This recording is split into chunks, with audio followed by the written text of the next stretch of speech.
मेरे उस्ताद ने मुझे एक दवा निगलने के लिए दिया और कहा, ये एक इमॉर्टल पिल है। इसे खाने के बाद तुम्हारा जिस्म पूरी तरह बदल जाएगा और तुम कल्टीवेशन की राह पर कदम रख सकोगे। लेकिन जैसे ही मैंने उस गोली को देखा, मेरा दिल दहल गया। मेरी खास नजरों ने साफ दिखा दिया कि मेरे बड़े भाइयों के दंतियन के अंदर भयानक कीड़े बसे हुए थे, जो पंजे फैलाकर तड़प रहे थे। मेरा जन्म महान बंजर सालों में हुआ था और मेरी आंखें हर चीज के आर पार देख सकती थी। इन्हीं आंखों की वजह से मैंने गांव वालों को जमीन के नीचे छिपा पानी ढूंढने में मदद की। लोग समझने लगे कि मुझे भविष्य दिखाई देता है और उन्होंने मुझे खुदा का बेटा कहना शुरू कर दिया। ये बात दूर दूर तक फैल गई और आखिरकार पेंगलाई पर्वत के अमर साधुओं तक पहुंच गई। उसी रात शुआनजी अमर गुरु खुद पहाड़ से उतरे और मुझे अपने साथ पेंगलाई ले आए। उन्होंने कहा कि अब से मैं उनका शागिर्द हूँ। गुरु ने मुस्कुराकर एक सुनहरी दवा मेरी तरफ बढ़ाई और बोले, इसे खा लो। इससे तुम्हारी रूहानी ताकत बढ़ेगी और तुम जल्दी कल्टीवेशन की अगली स्टेज में पहुंचोगे। उसके बाद अमर बनना सिर्फ वक्त की बात होगी। मैंने सिर झुकाकर शुक्रिया अदा किया, लेकिन अपने डर को बड़ी मुश्किल से दबाए रखा। ऊपर से ऐसा दिखाया जैसे गोली निगल ली हो, मगर कमरे में लौटते ही उसे मुंह से बाहर निकाल दिया। जैसे ही बाहरी परत टूटी, उसके अंदर से सुनहरे भूरे रंग का एक घिनौना कीड़े का अंडा दिखाई दिया। उस पर मुझे सब समझ आ गया। पेंगलाई के ये तथाकथित इमॉर्टल्स इंसानों को अमर नहीं बना रहे थे, वे उनके जिस्मों को इन रहस्यमयी परजीवियों का घर बना रहे थे। उसके बाद मैंने हर रोज नाटक किया कि मैं दवा खा रहा हूँ। कई महीने बीत गए, लेकिन मैं अब भी अगली स्टेज तक नहीं पहुंचा। मेरे बड़े भाई बेचैन हो उठे। उन्होंने कहा, क्या बात है, अभी तक तुम्हारे मेरिडियन साफ नहीं हुए? हम लोगों को तो बस 3-4 दिन लगे थे। मैं चुपचाप उन्हें देखता रहा। मेरी नजरों के सामने उनके दंतियन में वही डरावने कीड़े रेंग रहे थे। अब मेरे लिए किसी भी बात पर शक करने की गुंजाइश नहीं बची थी। तथाकथित अमृत असल में कीड़ों के अंडे थे। साधक सिर्फ उनके लिए चलते फिरते इंक्यूबेटर बन जाते थे। इंसान अपना खून, मांस और ताकत उन कीड़ों को खिलाता और बदले में उससे ऐसी शक्ति मिलती जो आम लोगों के लिए नामुमकिन थी। लेकिन जिसे ये सब हो रहा था, उसे खुद इसका जरा भी एहसास नहीं होता। मैंने फैसला कर लिया कि मुझे यहाँ से भागना होगा। पहले अपनी जान बचानी होगी, फिर चाहे नई पहचान के साथ कहीं भी जीना पड़े। लेकिन सब कुछ तब बदल गया जब मुझे अपने पूरे गांव के मारे जाने की खबर मिली। मेरे माँ बाप बचपन में ही गुजर गए थे। पूरे गांव ने मिलकर मुझे पाला था। मेरे लिए व्हाइट रिवर विलेज का हर इंसान अपने परिवार जैसा था। तभी मैंने किसी को कहते सुना, सब खत्म कर दिया ना, कोई भी जिंदा नहीं बचा। ये सुनकर मेरा खून जम गया। मैं झाड़ियों के पीछे बिल्कुल पत्थर बनकर छिपा रहा। सांस लेने तक की हिम्मत नहीं हुई। मुझे साफ याद है, पेंगलाई आए हुए सिर्फ 3 महीने हुए थे। मैं नया शागिर्द बनने का टोकन लेकर खुशी खुशी दूसरे बड़े भाईची मो के पास जा रहा था। मेरा इरादा था कि उनसे नीचे की दुनिया के बारे में पूछूं और मौका देखकर भागने का रास्ता ढूंढ लूं। लेकिन मेरी आंखों के सामने जो मंजर था, उसने मेरी पूरी दुनिया तोड़ दी। हमेशा हंसने वाला, हैंडसम और बेफिक्र दिखने वाला दूसरा भाई अपनी तलवार साफ करते हुए मुस्कुरा रहा था और कह रहा था, सबको खत्म कर दिया, एक भी नहीं छोड़ा। गांव का मुखिया, उसकी बीवी, यहाँ तक कि उसके घर का अजन्मा बच्चा भी नहीं बचा। उसने थकी हुई आवाज में हंसकर कहा, 100 से ज्यादा लोगों को मारना आसान नहीं था। आखिर में तो बर्फीले जादू से ही काम खत्म करना पड़ा। हमेशा नरम दिल दिखने वाले बड़े भाई वेश ने बिल्कुल अनजान और ठंडी आवाज में पूछा, पक्का समझ गए? चिमो ने जवाब दिया, बिल्कुल, मैं कभी पीछे कोई मुसीबत नहीं छोड़ता। उन्होंने तलवार साफ करके कमर में लगाई और हंसते हुए बोले, बस छोटे भाई को पता मत चलने देना। मैं नहीं चाहता कि मेरा प्यारा छोटा शागिर्द मुझसे नफरत करे। मेरे दांत कांप रहे थे। मैंने दोनों हाथों से अपना मुंह दबा लिया ताकि कोई आवाज बाहर ना निकले। लेकिन घबराहट और मायूसी के आंसू फिर भी आंखों से बहते रहे। जब उनके कदमों की आहट दूर चली गई, तब मैंने दूसरे हाथ में पकड़े सफेद जेड के पदक को इतनी जोर से दबाया कि उंगलियों की हड्डियां सफेद पड़ गई। उस पर खुदे पेंगलाई के 2 शब्द अब बेहद तंज जैसे लग रहे थे। गांव का मुखिया मेरा बड़ा चाचा था। रवाना होने से पहले उसने मुस्कुराकर मेरा हाथ पकड़ा था और कहा था, हमारे गांव से अब एक बड़ा आदमी निकलेगा।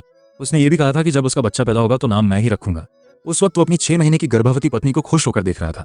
उसे क्या पता था कि सिर्फ 3 महीने बाद उसकी मौत हो जाएगी। उसका बच्चा तो दुनिया में आने से पहले ही अनाथ हो जाएगा। आखिर उन्हें तुम लोगों ने क्यों मार डाला? किस हक से कहते हो कि ये सब मेरे लिए किया? एक सर्द सिरन मेरी रीढ़ में दौड़ गई। मुझे महसूस हुआ कि अगर मैं भी मुख्य स्तर तक पहुंच गया तो शायद मैं भी ऐसा राक्षस बन जाऊंगा जिसे मैं खुद कभी समझ या स्वीकार नहीं कर सकूंगा। मैंने मुंह पर रखा हाथ हटाया और उल्टी आने की इच्छा को मुश्किल से रोका और दांत पीसते हुए कहा, मैं जिंदगी भर कभी भी मुख्य स्तर तक नहीं पहुंचूंगा। मेरे लगातार असफल रहने की वजह से आखिरकार गुरु भी सचेत हो गए। रहस्यमयी अमर गुरु की उम्र 200 साल से ज्यादा थी। उनके बाल और दाढ़ी पूरी तरह सफेद थे। ताओवादी चोगा पहने और हाथ में फ्लाई विस्क लिए वो किसी चित्र में बने देवता जैसे दिखाई देते थे। कोई हैरानी नहीं कि मध्यभूमि के लोग उनकी तस्वीरें टांगकर दिन रात उनकी पूजा करते थे। लेकिन उस दिन उनकी गहरी आंखें बिना पलक झपकाए मुझ पर टिकी रहीं। उन्होंने पूछा, गुआंतोंग, तुम अभी तक मुख्य स्तर तक क्यों नहीं पहुंचे? मैंने सिर झुकाकर जवाब दिया, शिष्य नहीं जानता। मैंने अपना चोगा समेटा और जमीन पर घुटनों के बल झुककर प्रणाम किया। गुरुदेव, कृपया सच्चाई को पहचानिए। मेरे सिर के ऊपर कमल आसन पर बैठे गुरु काफी देर तक खामोश रहे। फिर उन्होंने अपना फ्लाई विस्क हल्के से घुमाया। एक अदृश्य ताकत ने मुझे हवा में उठा लिया और अगले ही पल आध्यात्मिक ऊर्जा ने मेरे पूरे जिस्म को घेर कर सिर से पांव तक जांच डाली। जितनी देर वो जांच करते गए, उनकी भौहें उतनी ही सिकुड़ती गईं। अजीब है, तुम्हारे अंदर रूहानी नसों का जरा सा भी निशान नहीं है।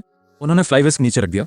मैं दोबारा घुटनों के बल झुक गया और गहरी श्रद्धा से सिर झुकाकर बोला, शायद शिष्य दक्षिण के वीरान इलाके से आया है, इसलिए उसकी योग्यता कमजोर है और वो प्रगति नहीं कर पा रहा। लेकिन गुरु ने सिर हिलाया, तुम पानी के बहाव को समझते हो, धरती की नसें पहचानते हो और इतने विशाल रेगिस्तान में छिपे जलस्रोत तक खोज निकालते हो। तुम्हारी प्रतिभा जन्मजात है, खुद पर शक मत करो। कुछ पल सोचने के बाद उन्होंने कहा, ऐसा करते हैं, मैं तुम्हारे लिए एक और अमर गोली मंगवाता हूं जो तुम्हें इस रुकावट से बाहर निकाल देगी। पेंगलाई की अमर गुफाओं की इमारतें विशाल और भव्य थीं। 72 विशाल ड्रैगन प्रतिमाएं मानो घूरती हुई खड़ी थीं। एक साधारण और अज्ञानी इंसान के लिए अमर बनने का ऐसा मौका मिलना खुशी की बात मानी जाती थी। मेरे पास इनकार करने की कोई वजह नहीं थी।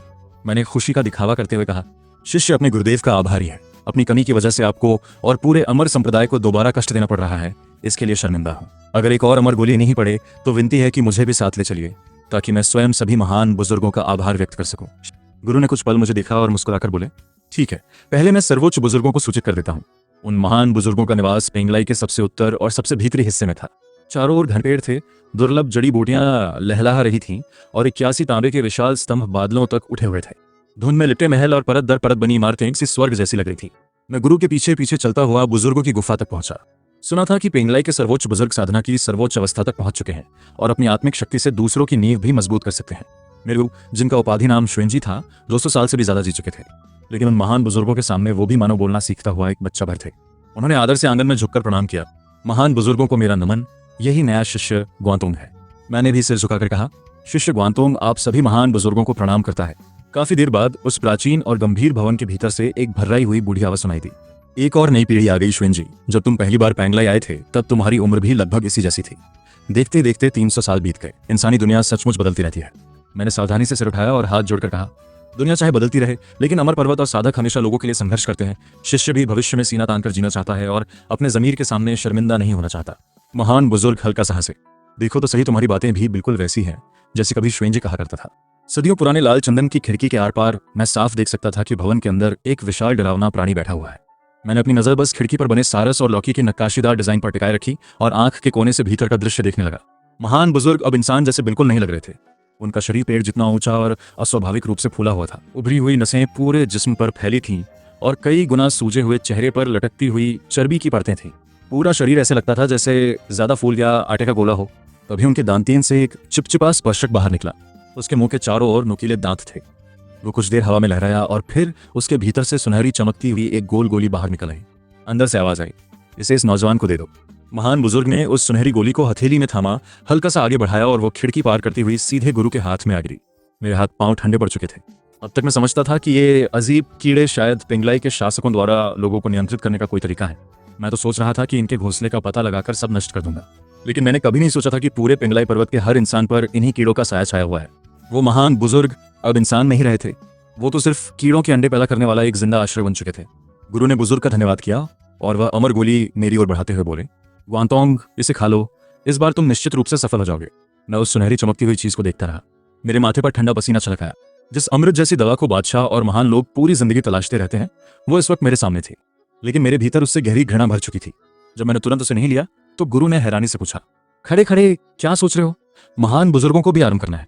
मैंने अपनी जीभ का सिरा हल्का सा काटकर खुद को संभाला, दोनों हाथों से उस गोली को ग्रहण किया, सिर झुकाया और बोला, गुरुदेव, शिष्य पहले ही एक बार असफल हो चुका है।